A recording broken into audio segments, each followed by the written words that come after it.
Assalamualaikum warahmatullahi wabarakatuh.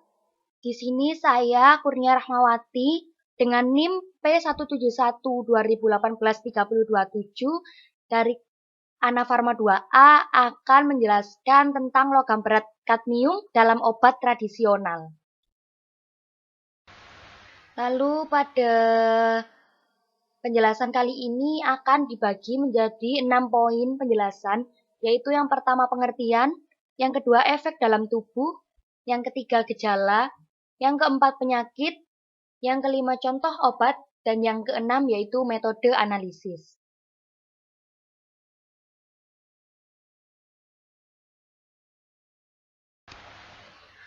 Kadmium merupakan logam yang bersifat kronis dan pada manusia biasanya terakumulasi di dalam ginjal.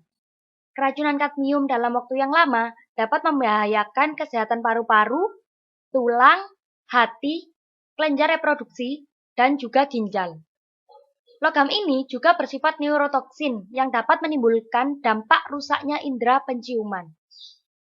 Kadmium memiliki karakteristik yaitu logam berwarna putih perak, lunak, mengkilap, tidak larut dalam basa, mudah bereaksi, serta menghasilkan kadmium oksida apabila dipanaskan. Kadmium memiliki nomor atom 40, berat atom 112,4, titik leleh 321 derajat Celcius, titik didih 767 derajat Celcius, dan memiliki massa jenis 8,65 gram per cm kubik.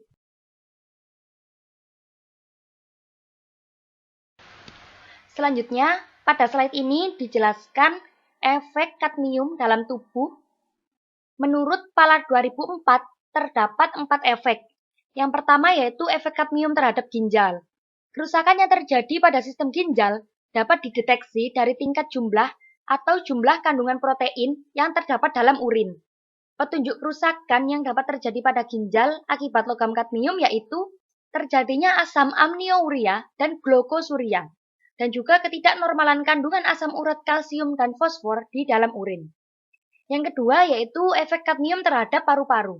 Keracunan yang disebabkan oleh peristiwa terhirupnya uap dan atau debu kadmium juga mengakibatkan kerusakan terhadap organ respirasi paru-paru. Kerusakan paru-paru tersebut dapat terjadi sebagai akibat dari keracunan kronis yang disebabkan oleh kadmium. Yang ketiga yaitu efek kadmium terhadap tulang. Efek keracunan kadmium juga dapat mengakibatkan kerapuhan pada tulang. Gejala rasa sakit pada tulang sehingga menyulitkan untuk berjalan. Biasanya terjadi pada pekerja yang bekerja pada industri yang menggunakan kadmium. Penyakit ini dapat disebut dengan itai-itai.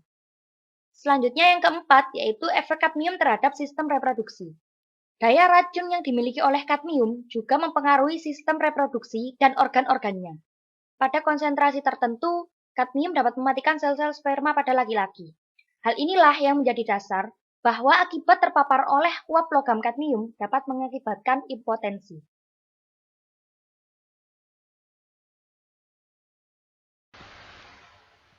Selanjutnya di sini terdapat 2 gejala, yaitu gejala akut dan gejala kronis. Gejala akut meliputi sesak napas, kerongkongan kering, napas pendek, sakit kepala, menggigil, dan juga kematian. Untuk gejala kronis, yaitu napas pendek, kemampuan mencium bau menurun, berat badan menurun, dan gigi terasa ngilu.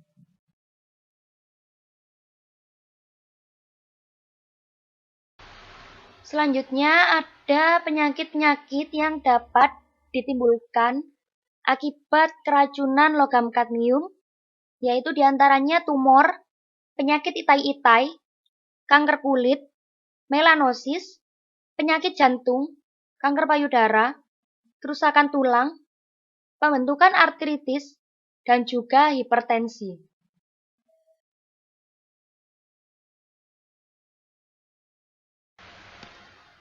Obat tradisional atau jamu memiliki kelemahan, yaitu menghasilkan reaksi yang lambat di dalam tubuh. Faktor ini yang dapat diduga untuk mendorong produsen agar menambahkan zat kimia ke dalam produknya, baik secara sengaja ataupun tidak sengaja. Penambahan bahan kimia ini bertujuan untuk mempercepat terjadinya reaksi di dalam tubuh dari jamu yang kita minum. Namun untuk logam berat seperti kadmium ini itu tidak sengaja sudah terdapat dalam obat tradisional yang kita minum. Itu dapat disebabkan oleh beberapa faktor, diantaranya yaitu kondisi budidaya dan juga proses produksi. Untuk contoh jamu yang dapat mengandung kadmium itu adalah salah satunya yaitu jamu pegalinu. Menurut Dirjen POM RI tahun 2014, batas maksimum logam kadmium dalam jamu yaitu kurang dari 0,3 mg per kilogram berat badan.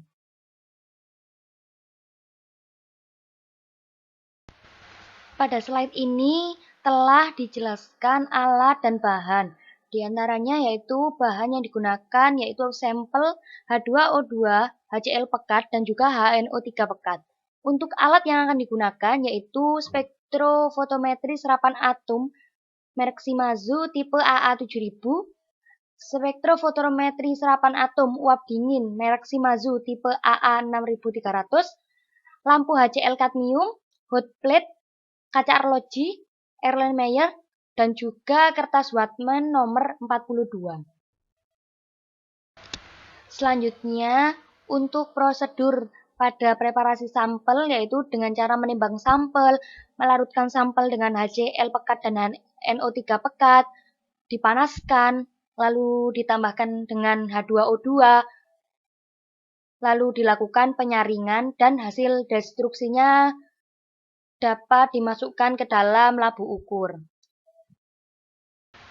Selanjutnya, untuk pengukuran kadar, setelah didapatkan hasil absorbansi dari larutan standar dan juga larutan sampel, koefisien regresi dan kurva standar dihitung dengan minimal R 0,9975, kemudian dibuat persamaan regresi kurva kalibrasi standar dan konsentrasi sampel dihitung melalui kurva kalibrasi. Selanjutnya yang terakhir yaitu dilakukan analisis data dari hasil penentuan kadar logam berat kadmium menggunakan spektrofotometer serapan atom dengan nyala dan spektrofotometer serapan atom uap dingin dari sampel dan disajikan dalam bentuk tabel, grafik, dan juga kurva kalibrasi. Terima kasih. Mohon maaf apabila ada penjelasan dengan tulisan atau perkataan yang kurang tepat. Mohon dimaafkan. Wassalamualaikum warahmatullahi wabarakatuh.